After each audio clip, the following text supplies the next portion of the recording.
नमस्कार, प्रणाम, सत श्री अकाल दोस्तों। नॉलेज ग्रुप पे मैं प्रियंका आपका स्वागत करती हूँ और ये हमारा जो प्रश्न पत्र है एमए फर्स्ट सेमेस्टर एग्जामिनेशन 2021-22 का ज्योग्राफी यानी भूगोल का पेपर फर्स्ट यानी प्रश्न पत्र पहला है। ठीक है, तो इससे रिलेटेड हम क्वेश्चन आपके साथ डिस्कशन करने वाले हैं जो कि आपकी आगामी परीक्षा के लिए बहुत ज़्यादा यूज़फुल यानी लाभदायक होने वाला है। ठीक है, तो इसमें हम शॉर्ट क्वेश्चन और लॉन्ग क्वेश्चन के बारे में आपके साथ डिस्कशन करेंगे। ठीक है, तो इसमें है जो प्रश्न पत्र है ये आपका समय जो है समय आपका 3 घंटे रहता है यानी 3 आवर्स और पूर्णांक 80 नंबर, मैक्सिमम मार्क्स आपका 80 नंबर का रहेगा और इनमें से कुल 5 प्रश्नों के उत्तर देना है। प्रथम प्रश्न अनिवार्य है, मतलब इसमें शॉर्ट क्वेश्चन जो रहेंगे 10 उसको आपको करना है, बाकी के बाद 4 क्वेश्चन जो रहेंगे लॉन्ग यानी दीर्घ उत्तरीय प्रश्न रहेंगे और 10 आपके शॉर्ट यानी लघु उत्तरीय प्रश्न रहेंगे। ठीक है, और जो लघु उत्तरीय प्रश्न है वो 200 शब्दों के होंगे जबकि दीर्घ उत्तरीय प्रश्न आपके 500 शब्द के होंगे। ठीक है, तो हम सीधे क्वेश्चन पेपर देख लेते हैं। तो ये हैं क्वेश्चन पेपर 2021-22 के।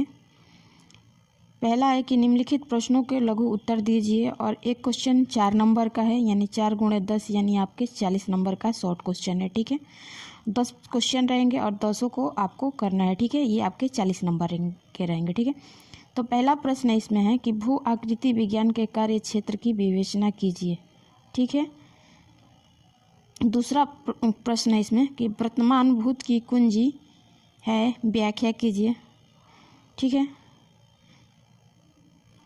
तीसरा क्वेश्चन है कि सुनामी के बारे में लिखिए। चौथा क्वेश्चन है कि ज्वालामुखी के प्रकार क्या होता है। पांचवा क्वेश्चन है क्रेटर तथा कैल्डेरा में अंतर लिखिए, define between the crater and caldera. ठीक है, 6 नंबर या 6वां क्वेश्चन करेंगे अफवाह घनत्व को परिभाषित कीजिए। ठीक है, 7 नंबर क्वेश्चन है कि अफवाह आवृत्ति क्या है। 8 नंबर क्वेश्चन जो है ढाल के तत्व। ठीक है,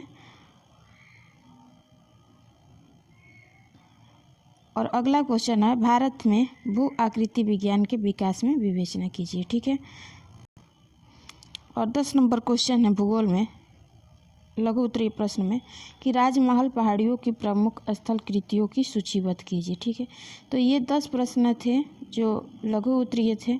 एक प्रश्न 4 नंबर के हैं और 10 प्रश्न है, आपको 10 के 10 करना है। ठीक है, तो आप अगर चाहें तो इसे 200 शब्दों की जगह आप 150 में भी लिख सकते हैं और 150 200 के बीच में आप लिख सकते हैं। ठीक है, अब हम बात करें यूनिट नंबर फर्स्ट में, तो ये जो क्वेश्चन पेपर है ये 4 रहेंगे। ठीक है, तो चारों में से जो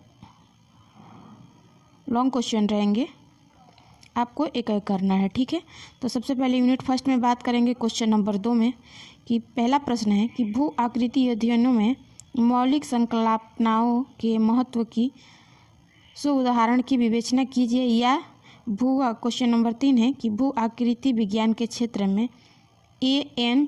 स्टालर के योगदान का वर्णन कीजिए। ठीक है, तो कहने का तात्पर्य ये है कि यूनिट फर्स्ट में से दोनों क्वेश्चन में से कोई एक क्वेश्चन आपको करना है। ठीक है, अब यूनिट नंबर सेकेंड की बात करें तो यूनिट नंबर सेकेंड में भी आपके 2 क्वेश्चन करना है। ठीक है, चौथा क्वेश्चन है कि पर्वत निर्माण के प्रमुख सिद्धांतों को सूचीबद्ध कीजिए तथा उनमें से किसी एक की विवेचना कीजिए। ठीक है, अथवा भू संतुलन को परिभाषित कीजिए।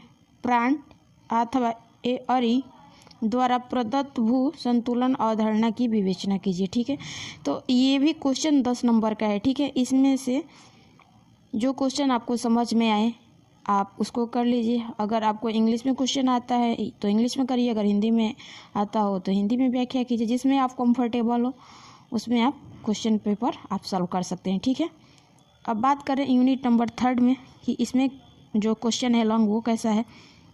तो इसका क्वेश्चन है कि भू आकार मितिक विश्लेषण की व्याख्या कीजिए, और इसमें भी और करके होगा, या ढाल के प्रकार अथवा उनके निर्माण की क्रिया की विधि की विवेचना कीजिए। तो इन दोनों क्वेश्चन में से जो आपको समझ में आए वो एक आप कर सकते हैं, ठीक है। अब यूनिट नंबर 4 में हम बात करें कि भारत में भू आकृति विज्ञान के विकास पर एक विवरण प्रस्तुत कीजिए, और या अथवा मालवा पठार की प्रादेशिक भू आकृतियों पर एक लेख लिखिए, ठीक है।